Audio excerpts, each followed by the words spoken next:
What's going on, guys? We've got our Ford Bronco Raptor in the shop today, and today we're doing some performance modifications. The guys over at COBB sent us one of their new high-performance intercoolers for the Ford Bronco Raptor, and we can't wait to get it installed. As you see, we've got the factory unit and the COBB unit here, and it's quite the big difference. We're looking at 23% more efficiency and 53% more volume from the COBB unit. Now, what does that mean for us? When it comes to turbocharged applications, cooler air is denser air. Denser air means more power, more efficiency. And who doesn't want a little bit of that? This intercooler is also really cool because it's going to maintain the use of your factory shutter system. So we're still going to be forcing air right into your intercooler.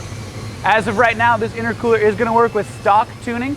Just bolt it on in and off you go. But don't worry, COBB is working on some aftermarket tunes to even bump up those performance numbers a little bit more. If you guys are looking to get some performance mods done to your Ford Bronco Raptor, make sure to reach out to us at help@sthqoffroad.com. Like always, appreciate you watching, and we'll see you in the next one.